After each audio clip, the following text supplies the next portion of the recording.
Mi nombre es Angélica García Gamboa. Este es el proyecto integrador de la asignatura Filosofía Jurídica.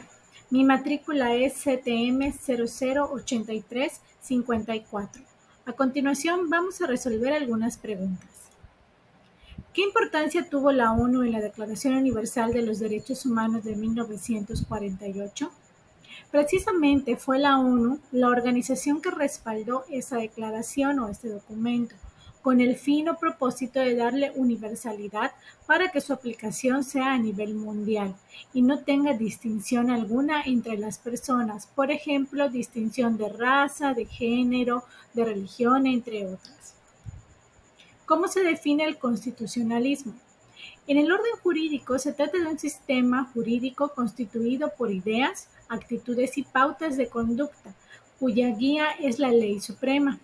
Lo que busca es implementar mecanismos que ayuden a subsanar los daños ocurridos con la violación de la ley o de los derechos de las personas o comunidades.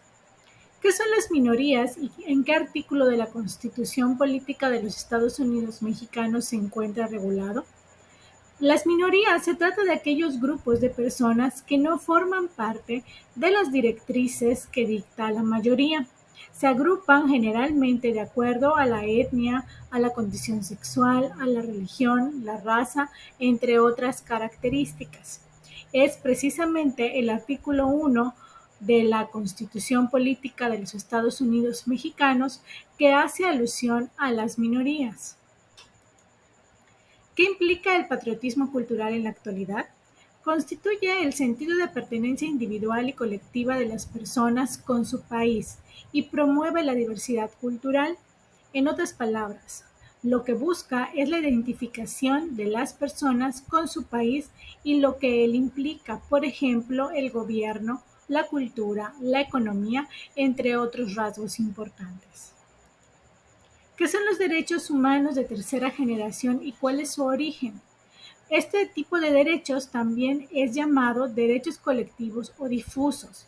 Hacen alusión o referencia al pueblo y atañen a todo mundo. Por ejemplo, el derecho al agua, el derecho al medio ambiente, entre otros. Precisamente estos derechos surgen de la necesidad de cooperación y solidaridad que atañe a la colectividad de su preservación. ¿Qué son los derechos colectivos y dónde se estipulan? Son derechos humanos de tercera generación que protegen a los pueblos y comunidades que forman parte de las minorías. Se sustentan en la cultura, las tradiciones, las prácticas colectivas de los pueblos indígenas. Asimismo, son aquellos que interesan a todos.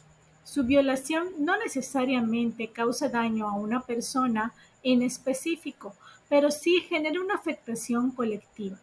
Por ejemplo, podemos mencionar como derechos colectivos el derecho al agua, derecho al medio ambiente, derecho de los consumidores, entre otros. Están regulados en la Constitución y en el Código Federal de Procedimientos Civiles. ¿Qué es la ética, la moral y cuál es su relación con el derecho? La ética se relaciona con el comportamiento autónomo de las personas dentro de una comunidad. La moral hace alusión al bien y al mal con relación a las reglas impuestas por una sociedad acerca del comportamiento humano o lo que se espera de este comportamiento. Para el derecho, la ética es la ciencia del amor.